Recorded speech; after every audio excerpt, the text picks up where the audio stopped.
आस्तिक दर्शन के बाद अब आते हैं नास्तिक दर्शन, एथिस्ट फिलोसॉफी। वेदों के प्रमाणों को न मानने वाले, परलोक को न मानने वाले, ईश्वर पर श्रद्धा न रखने वाले, कर्मफलों को न मानने वाले, आत्मा की देह से भिन्न सत्ता न मानने वाले, इन्हीं को नास्तिक लोग या फिर नास्तिक दर्शन कहा जाता है। अब इनकी संख्या 3 है, चार्वाक दर्शन, बौद्ध दर्शन और जैन दर्शन। अब चार्वाक दर्शन पर आने से पहले ये टेबल देखिए, जैसे हमने आस्तिक दर्शन का टेबल देखा था वैसे ही यहाँ पर नास्तिक दर्शन का टेबल दिया है। तो नास्तिक दर्शन 3 होते हैं, चार्वाक दर्शन, बौद्ध दर्शन और जैन दर्शन।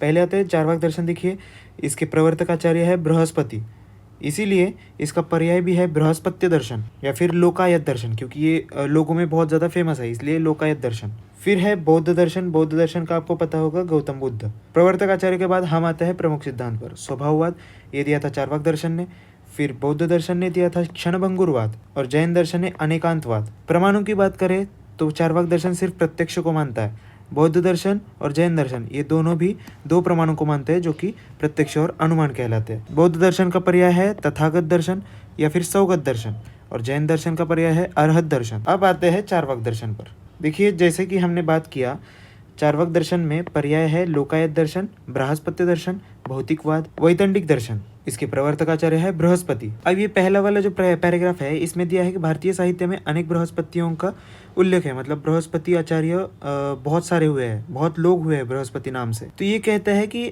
इसका भी चार्वाक दर्शन का रचनाकार कौन है ये बताना मुश्किल है। अब कुछ बृहस्पति आचार्यों का यहाँ पर वर्णन दिया है, मतलब नाम दिए है कि देवगुरु बृहस्पति, लौक्य बृहस्पति, तार्किक बृहस्पति, अर्थशास्त्र के प्रवर्तक बृहस्पति, कामसूत्र के प्रवर्तक बृहस्पति, अंगिरस बृहस्पति और वेद विनिंदक बृहस्पति। तो इतने सारे बृहस्पति है। अभी ये वाले कौन से है ये नहीं पता, मतलब उतनी इन्फॉर्मेशन नहीं है।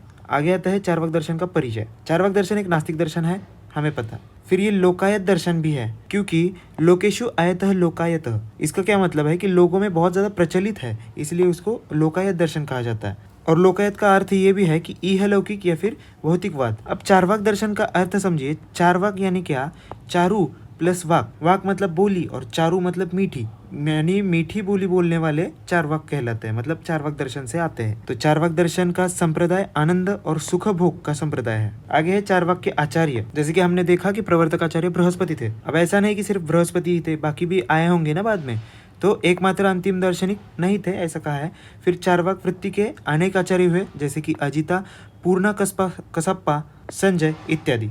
आगे हम आएंगे प्रमुख सिद्धांतों पर। देखिए, चार्वाक दर्शन के प्रमुख सिद्धांत क्या है? सुखवाद। पहले तो जानिए सुखवाद। अब देखिए चार्वाक दर्शन ने एकदम मस्त बात कही है कि देखिए, जब तक रहेंगे तब तक सुखी रहेंगे। अपने पास अगर धन नहीं है तो दूसरे से उधार लेकर घृत पीना है, अर्थात धन लेना है और मौज मजा करना है, क्योंकि मृत्यु के पश्चात एक बार शरीर को जलकर मतलब भस्मीभूत होना है। तो इसके बाद कौन देखा है क्या होता है क्या नहीं। तो जब तक जियो तब तक मौज से रहो।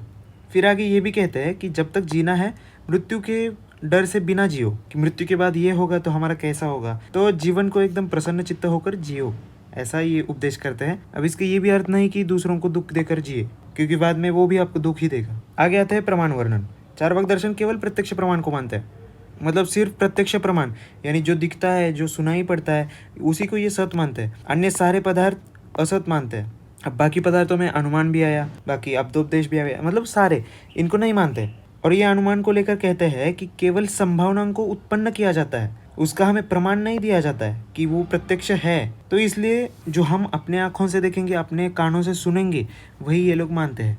और इनका कहना है कि ज्ञान केवल प्रत्यक्ष से ही हो सकता है। जैसे कि एक एग्जाम्पल दिया है कि धुएं को देखकर हम केवल अग्नि की संभावना उत्पन्न कर सकते हैं। अग्नि वहाँ पर उपस्थित होगी या नहीं ये समीप जाकर यानी प्रत्यक्ष दर्शन करके ही हमें समझ में आएगा। आगे है चार्वाक और महाभूत। अब आप सोच सकते हैं कि हमें 4 महाभूत तो दिखते हैं, हम फील कर सकते हैं उनको, लेकिन आकाश महाभूत हम फील नहीं कर सकते, वो अनुमान की बात है, मतलब प्रत्यक्ष दर्शन उसका नहीं होता है। तो ऑब्वियसली ये 4 चीज़ों को यानी 4 महाभूतों को सिर्फ मानता है, आकाश को नहीं मानता। आकाश का प्रत्यक्ष अनुभव नहीं किया जा सकता, इसलिए आकाश को मैं नहीं मानता, ऐसा कहता है। चार्वाक दर्शन और आत्मा। अब बताइए आत्मा को मान्यता होगी या नहीं? बिल्कुल नहीं, क्योंकि ये नास्तिक दर्शन है। ऊपर से आत्मा प्रत्यक्ष हम देख नहीं सकते, फील नहीं कर सकते।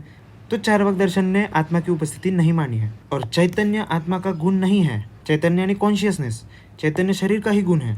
अब इसी को सिद्ध करने के लिए चार्वाक दर्शन में कहा गया है कि जब तक शरीर है तब तक चेतना है, शरीर के छूट जाने पर चेतना भी छूट जाती है। मतलब जब हम शरीर को जलाकर भस्म कर देते हैं तब चेतना भी नहीं रहती। अब एक एग्जाम्पल से इन्होंने कहा है कि हमें जिस प्रकार से पान, कत्था, सुपारी, चूना, इनका लाल रंग तो नहीं रहता है, मतलब नहीं दिख पाता है हमें, लेकिन उनको खाने से मुंह में लाल रंग उत्पन्न होता है। उसी प्रकार चार महाभूतों के विशिष्ट संयोग से ही चेतना उत्पन्न होती है, ऐसा इनका कहना है। अब आते हैं नेक्स्ट स्वभाववाद। देखिए यहाँ पर स्वभाववाद है, स्वभाव परमवाद अलग है और स्वभाववाद अलग है। आगे वो भी कन्फ्यूजन आपका दूर होगा। अब जो चेतना वाला इधर बताए थे कि महाभूतों के विशिष्ट संयोग से चेतना बनती है, तो उन्हीं का कारण यहाँ पर स्पष्टीकरण मतलब दिया जा रहा है। अब स्वभाववाद से आपको क्या समझ में आता है? स्वभाव यानी नेचर यानी बिहेवियर। तो स्वभाववाद का सहारा लेकर इन्होंने ये कहा है कि ये जगत केवल संयोग मात्र से बना है, ऐसा कोई कारण या फिर नियम नहीं है कि ये जग बनना ही चाहिए, ऐसा कुछ नहीं है, ये बस स्वभाव से उत्पन्न हुआ है। स्वभाववाद जगत की उत्पत्ति में नियम या व्यवस्था को मानता है, परंतु केवल उसके संयोगवश, मतलब नियम है लेकिन बस संयोगवश के लिए वो नियम है। मतलब जैसे कि गुरुत्वाकर्षण है, वो बस उसका स्वभाव है, ऐसा कुछ नियम नहीं है कि इसको मतलब खींचना ही है, एक दूसरे को खींचना ही है, मतलब एक दूसरे पर फोर्स रहेगा ही रहेगा, ऐसा इनका कहना है। सत्य कुछ और हो सकता है। स्वभाववाद कारण का प्रतिरोध नहीं करता, लेकिन फिर भी वस्तुओं में होने वाले परिवर्तन वस्तुओं के ही स्वभावधीन माने गए हैं। जैसे कि अग्नि है, उसके स्वभाव में ही उसकी उष्णता है ना, और जैसे कि जल है वो स्वभावतः शीतल होता है।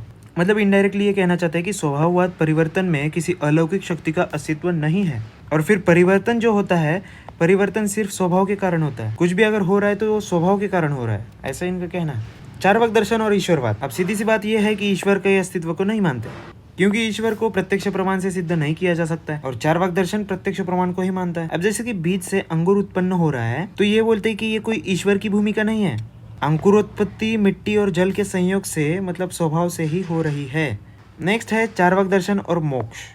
चार्वाक दर्शन सीधे सीधे कहता है कि जो सांसारिक सुख है वही स्वर्ग है, और सांसारिक दुख ही नरक है। मृत्यु के पश्चात मोक्ष है, मतलब मृत्यु हुई मोक्ष मिला, ऐसे, क्योंकि मृत शरीर को किसी भी प्रकार की वेदनाएं नहीं होते, सुख दुख का पता नहीं चलता है, वही तो मोक्ष है। आगे लास्ट है चार्वाक दर्शन और आयुर्वेद। अब चार्वाक दर्शन ने सिर्फ और सिर्फ प्रत्यक्ष प्रमाण को माना है, लेकिन आयुर्वेद ने आपको पता है 4 प्रमाण माने हैं, लेकिन चार्वाक दर्शन अन्य किसी भी प्रमाण को नहीं मानता। आगे आयुर्वेद ने तो 5 महाभूत माने हैं, लेकिन चार्वाक दर्शन ने 5 महाभूतों से सिर्फ 4 माने हैं, आकाश को नहीं माना। अब आयुर्वेद में जैसे कि मैंने बताया था स्वभाव परमवाद है, लेकिन चार्वाक ने स्वभाववाद का वर्णन किया है। स्वभाव परमवाद आयुर्वेद में है और चार्वाक ने सिर्फ स्वभाववाद का वर्णन किया है, क्योंकि वो स्वभाव से ही सारी चीज़ें प्रूव करना चाहते थे। तो यहाँ पर था हमारा चार्वाक दर्शन, आगे रहेगा बौद्ध दर्शन, कल होगा। आज के लिए इतना ही। राधे राधे।